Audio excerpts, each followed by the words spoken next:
président de la République Alassane Ouattara en marge de la visite officielle qu'il a effectuée en Turquie à une rencontre d'échange avec la communauté ivoirienne vivant en Turquie.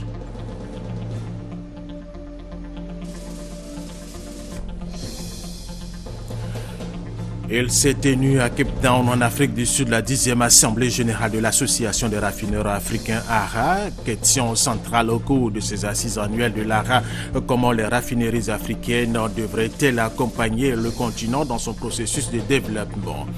Les Nigériens étaient mobilisés ce week-end pour choisir un nouveau sénateur, député et surtout un nouveau président. Tout se joue entre deux personnalités, Goodluck Jonathan et le président sortant et Muhammadu Buhari, qui conduit une vaste coalition de l'opposition. Mesdames et messieurs, bienvenue et merci de suivre les informations sur RTI 1. Premier grand titre de cette édition, le président de la République Alassane Ouattara, en marge de la visite officielle qu'il a effectuée en Turquie, a eu une rencontre d'échange avec la communauté ivoirienne vivant en Turquie. Donnant les nouvelles du pays, le chef de l'État ivoirien a annoncé que le pays est en sécurité et poursuit son processus de développement dans la paix. Abiba Dambélé Saoué.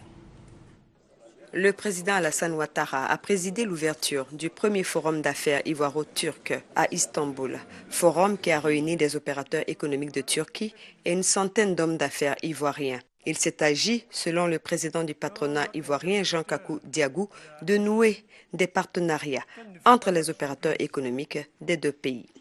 La Turquie, dont les PME locales ont su profiter de la croissance de leur pays pour devenir de grands groupes qui ont un savoir-faire avéré dans tous les secteurs d'activité à travers un partenariat réussi de joint venture avec les entreprises des pays industrialisés d'Europe et d'Amérique.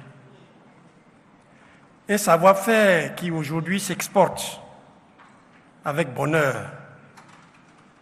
Ces grands groupes font de la Turquie un pays exportateur de biens de consommation de qualité reconnue.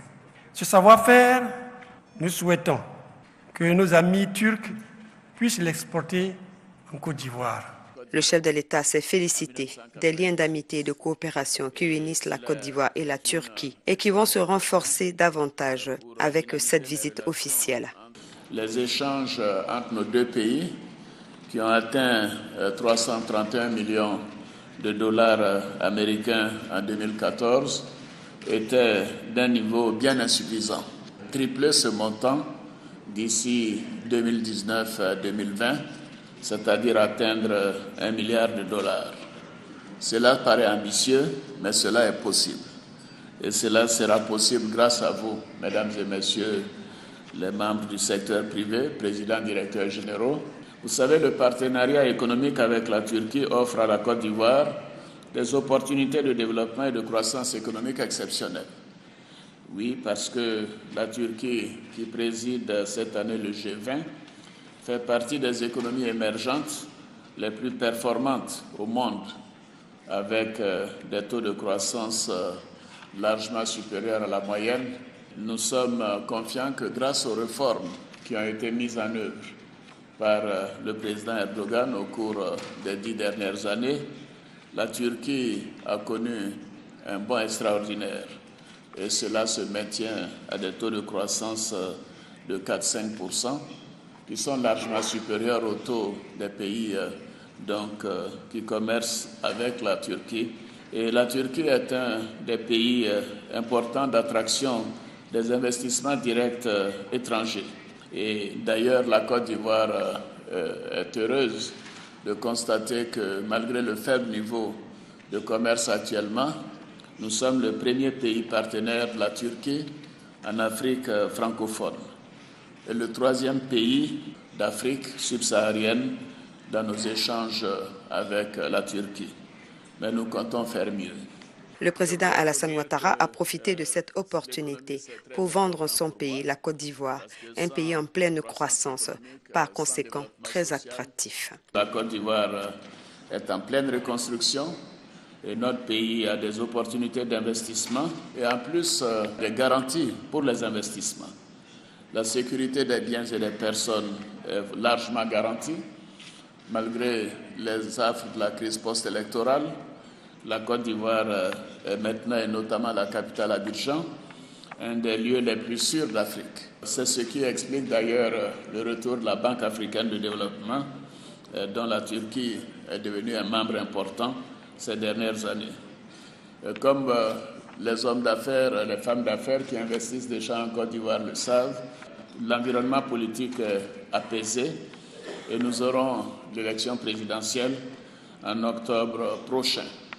J'ai indiqué à plusieurs occasions, et je le répète, qu'elle sera apaisée, transparente et démocratique. Vous savez, la Côte d'Ivoire a engagé d'importantes réformes en vue d'améliorer l'environnement des affaires. Et nous avons surtout maintenant mis l'accent sur les infrastructures.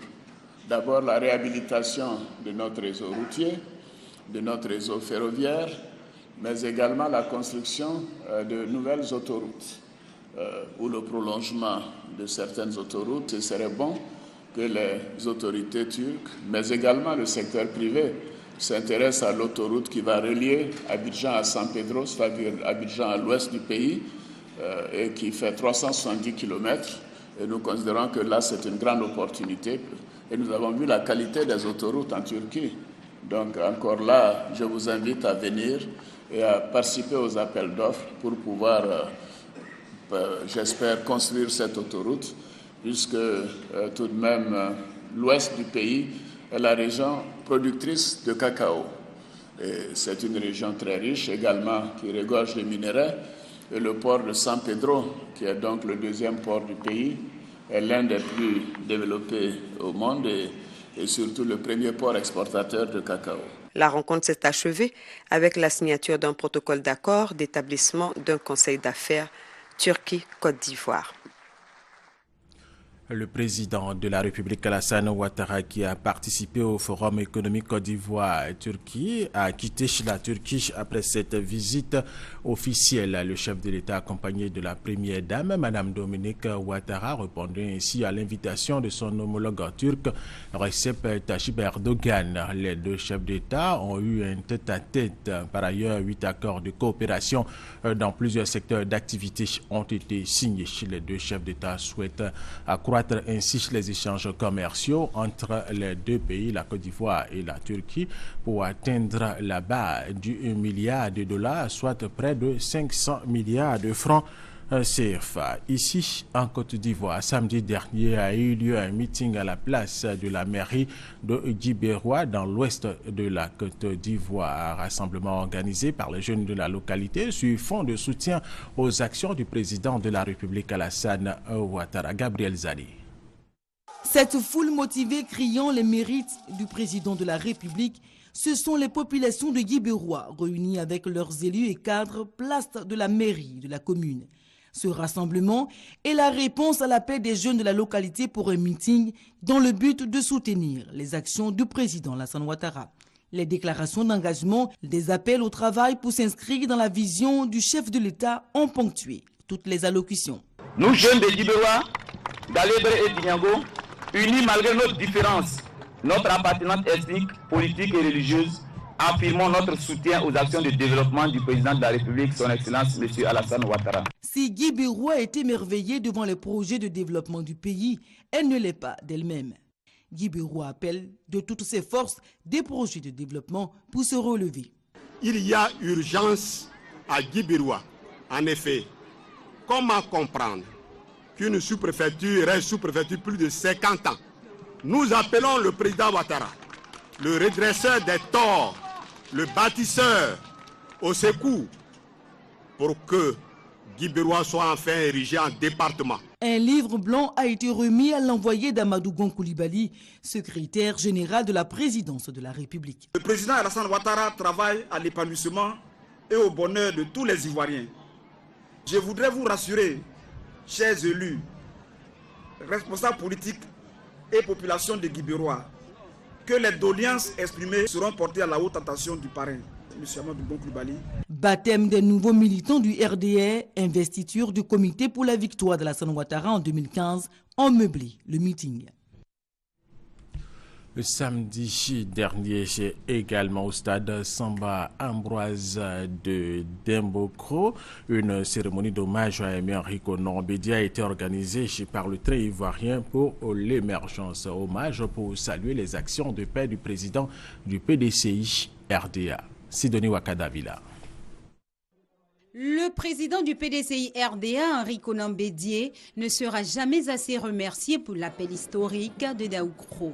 Aujourd'hui encore, cet appel fait de lui l'homme nouveau, le faiseur de paix. Cet hommage qui lui est rendu ce samedi 28 à Dimbokro en présence de plus de 30 000 personnes prend tout son sens.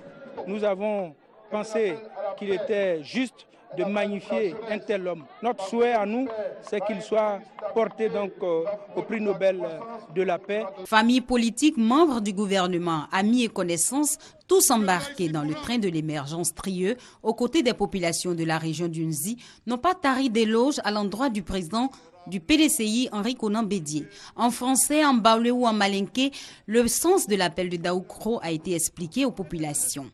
À bord du train ivoirien de l'émergence, un passager toujours fidèle et remarquable, le président d'honneur de ce mouvement, Ahmed Bakayoko, le ministre d'État, ministre de l'Intérieur et de la Sécurité, a lui également vanté la grandeur et les mérites de l'homme.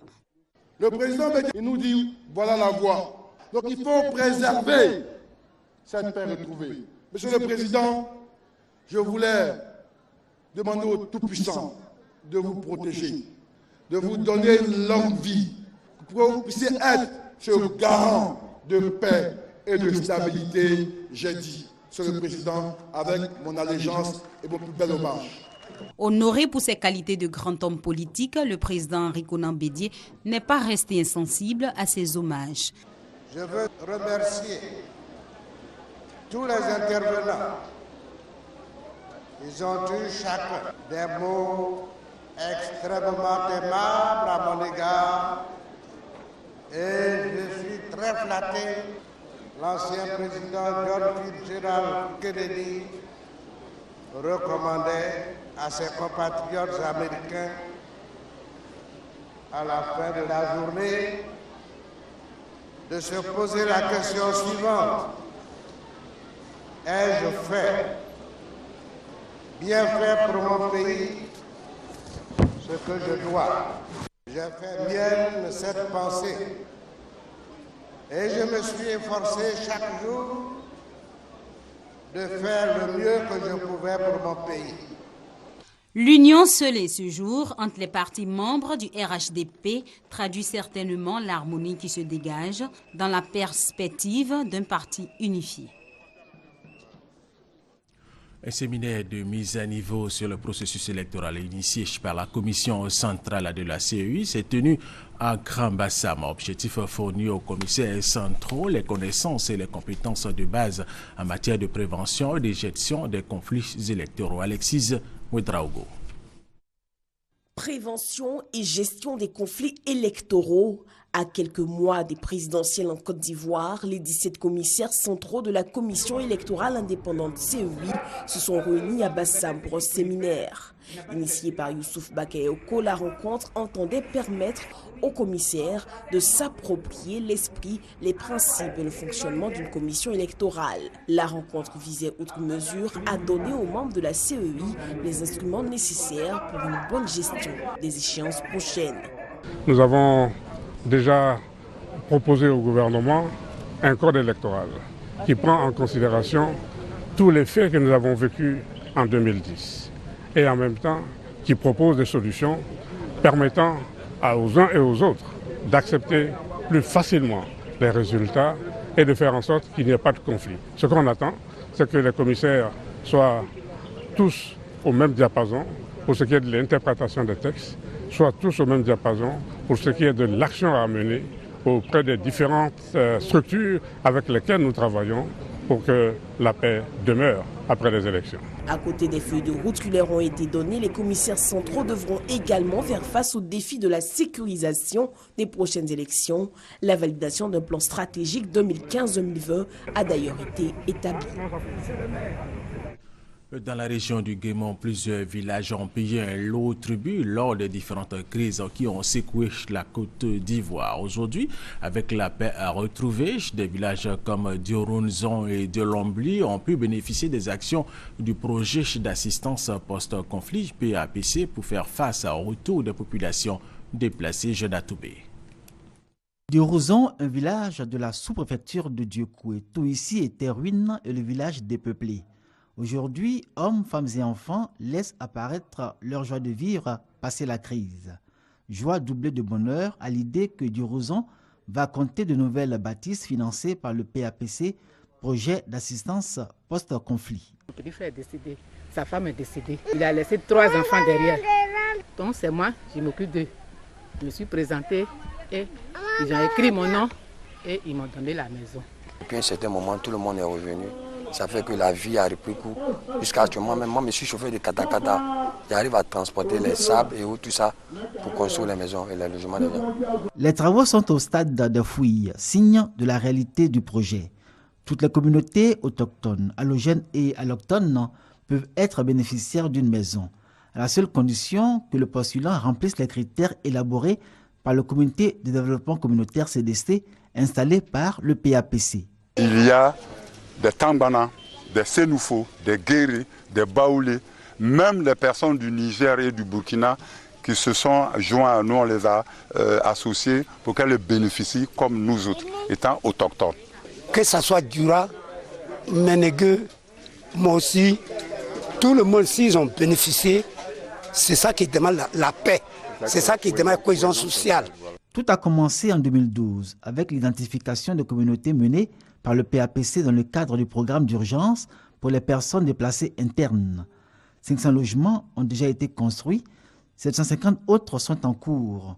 À Delobli, village voisin de Dioronzon, 148 logements ont déjà reçu leurs familles respectives. Avec leur toiture en tôle galvanisée, ces maisons donnent au village un supplément de vie. On était dans les maisons en paillotte, mais par la grâce de Dieu, le PAPC est venu nous aider. Vous voyez que le village est devenu encore joli, ça va, mais il y a d'autres qui se plaignent encore actuellement. À Delobli, c'est plus de 148 habitats qui ont été construits pour les personnes déplacées internes. Nous avons ici également permis à des associations féminines de se prendre en charge. 50 jeunes à peu près ont été mis au travail, tout cela pour que le retour au village soit facilité.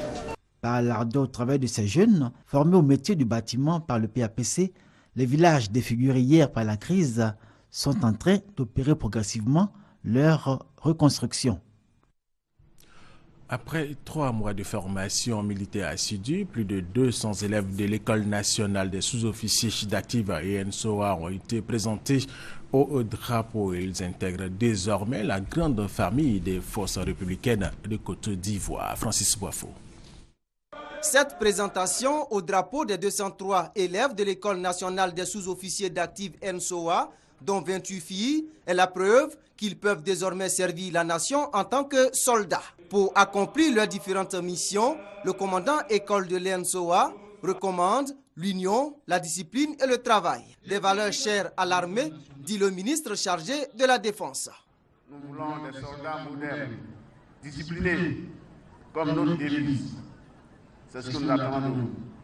Respect de l'autorité, respect de la hiérarchie militaire, respect du chef, respect de l'emblème et des consignes. Le président de la République a voulu que nous fassions de l'année 2015 l'année de la discipline dans les rangs. Nous y veillerons. Pour un meilleur fonctionnement de l'ENSOA, le ministre chargé de la Défense a annoncé que le gouvernement a décidé de la suspension durant 2 ans du concours d'entrée à l'École nationale des sous-officiers d'active. De jeunes caporaux et caporaux-chefs, ceux-ci, pour la plupart, ont été promus au grade de sergent. Nous allons donc permettre à l'ENSOA de les former au grade et au métier de sergent, permettant ainsi à l'école de respirer et de pouvoir, dans les 2 prochaines années, reprendre son cycle normal. Des démonstrations et des défilés militaires ont marqué la présentation des 203 élèves de l'ENSOA devant l'emblème national. Deuxième grand titre de cette édition, il s'est tenu à Cape Town en Afrique du Sud, la 10e Assemblée générale de l'Association des raffineurs africains ARA. Question centrale au cours de ces assises annuelles de l'ARA, comment les raffineries africaines devraient-elles accompagner le continent dans son processus de développement? Jean-Jacques Wamiala. Développement du capital humain, formation et employabilité des jeunes dans le secteur, dotation en infrastructures modernes par des investissements massifs, voilà les grands défis à relever par l'industrie africaine du raffinage pour faire face à la croissance économique et démographique du continent. L'enjeu est de pouvoir continuer à fournir au marché africain des produits pétroliers tant en qualité qu'en quantité dans les prochaines années. Autre actualité qui a dominé cette 10e Assemblée générale, la chute des cours du pétrole qui aujourd'hui est estimée à environ $50 le baril. L'analyse du secrétaire exécutif de l'ARA. Comme les raffineries, ce sont des sociétés, je dirais, socialement responsables. Dans des pays comme la Côte d'Ivoire, nous sommes un petit producteur de pétrole. Nous sommes, disons, attachés en tant que société socialement responsable à ce qui se passe au niveau du portefeuille des consommateurs. Donc la baisse du pétrole, nous pensons au niveau du raffinage africain, c'est à ce titre-là que je parle, est une bonne chose.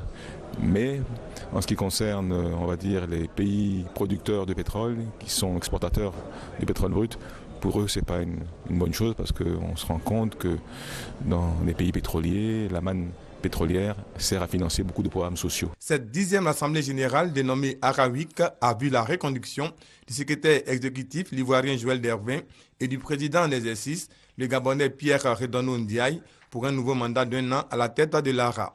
Des innovations sont en vue pour cette nouvelle mandature. Il n'y aura plus cette distinction entre membres et membres associés. Parce qu'à l'origine, les membres étaient les raffineurs et les membres associés, ceux qui n'étaient pas dans le raffinage, mais dans le stockage, la distribution et l'importation des produits. Aujourd'hui, il y a une cohésion au niveau de l'ARA, et ce qui traduit effectivement l'évolution de l'ARA, c'est-à-dire que l'ARA va de plus en plus s'ouvrir vers le monde pétrolier aval en dehors du raffinage. Cette année, 532 délégués venus des 4 coins du continent et d'Europe étaient présents à cette 10e Assemblée générale de l'ARA. Pour 2016, l'ARA a donné rendez-vous aux délégués à Marrakech, au Maroc. Une cérémonie de remise de certificats de fin de formation à 1200 jeunes déscolarisés, dont plusieurs ex-combattants par le ministre Moussa Dosso. Après 6 mois de formation, dont 15 métiers, les bénéficiaires sont aptes à affronter le marché de l'emploi. Soro Corona, Abdul Kader Sugodogo, RTI Boaké. 1200 jeunes déscolarisés, dont 58 ex-combattants, ont reçu leur certificat de fin de formation des mains du ministre Moussa Dosso et des responsables de l'ONIDI à Korogo. Pendant 6 mois, ces jeunes ont été formés dans 15 différents métiers adaptés aux besoins du marché de l'emploi. Ces métiers donnent les moyens aux bénéficiaires de se tourner vers l'auto-emploi. Cette formation s'inscrit dans le cadre du programme d'appui à la formation professionnelle et à l'insertion des jeunes en Côte d'Ivoire, Proform. Les responsables de l'ONUDI ont rassuré le gouvernement ivoirien de son soutien à accompagner la formation professionnelle et surtout l'insertion des ex-combattants. Le ministre d'État, ministre de l'Emploi, des Affaires sociales et de la formation professionnelle, Moussa Dosso, a, au nom de l'État de Côte d'Ivoire, remercié l'ONUDI et son bailleur, l'Union européenne. Le ministre a exhorté les bénéficiaires à faire de cette formation un outil de réinsertion sociale et économique. Le projet Proform vise à contribuer à l'insertion professionnelle des formés. Ce projet est mis en œuvre dans 14 centres de formation. À ce jour, le programme a formé 3 703 personnes, dont 1999 démobilisées. L'ONUDI compte former 2500 ex-combattants à travers le projet Proform. Tout à fait autre chose, l'Assemblée des régions et districts de Côte d'Ivoire ARDCI a organisé à son siège ici à Abidjan une cérémonie de signature de convention avec 8 structures d'encadrement du secteur agricole. Objectif visé, mettre une plateforme de collaboration étroite entre la RDCI et ses structures en vue de valoriser le potentiel agricole des régions du pays. Félicia Mani. Une convention pour valoriser le secteur agricole. 8 structures d'encadrement du secteur agricole, la NADER, le CNRA, la Chambre d'agriculture, entre autres, vont devoir collaborer avec l'Assemblée des régions et districts de Côte d'Ivoire. Objectif, valoriser le potentiel agricole des régions de Côte d'Ivoire et aussi lutter contre la pauvreté. Alors, ces conventions que nous venons de signer, avec toutes ces structures, sont des conventions importantes qui nous permettent de faire le bon qualitatif, mais qui permettent surtout à cette politique agricole éclairée d'embraser, j'allais dire, toutes nos régions. Les signataires de cette convention entendent pleinement jouer leur rôle dans la dynamique des réformes du secteur agricole. Fondamentalement, c'est que avec les présidents des régions, nous allons être en permanence en contact et en partenariat. Et donc, par conséquent, nos activités d'encadrement vont être beaucoup plus rapprochées de nos populations et donc pouvoir leur apporter, j'allais dire directement, les informations, mais également les conseils d'usage pour leur permettre justement de mieux exploiter leurs parcelles. Dans les jours à venir, les populations agricoles des régions et districts de Côte d'Ivoire devront s'attendre à recevoir l'assistance technique et financière des structures d'encadrement du secteur agricole. Reportage Félix Amani Kone Parga Soro. Restons dans le domaine agricole. La coopérative agricole Yanou Béchidaniasue dans le département d'Abangourou a fait le bilan de sa campagne 2013-2014. Plus de 8 milliards de francs CFA ont été engrangés. Le bilan de la société coopérative Yaoubé Daniasue dans le département d'Abangourou révèle un excédent financier de plus de 36 millions de francs CFA et un bénéfice net de plus de 24 millions de francs CFA.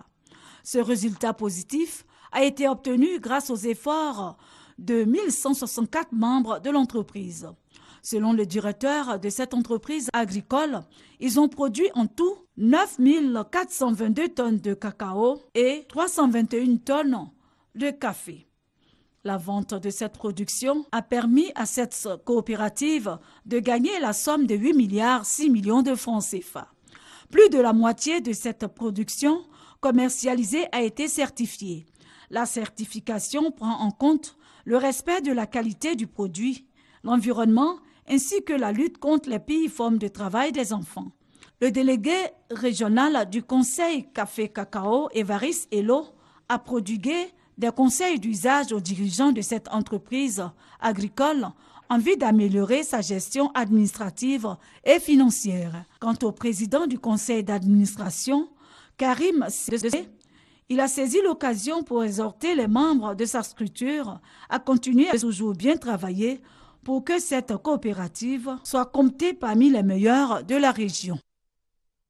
Autre information dans cette édition, le ministre de l'Enseignement supérieur et de la Recherche scientifique continue ses visites dans les structures sous tutelle. La semaine dernière, il s'est rendu à l'Institut de Management et de Technologie IMAT. Vénance Maniabien. Le ministre de l'Enseignement supérieur et de la Recherche scientifique à l'Institut de Management et de Technologie IMAT, Niamey Konandi est venu accomplir son devoir, celui de s'assurer du bon fonctionnement des établissements d'enseignement supérieur sous sa tutelle et recueillir les préoccupations pour une formation de qualité.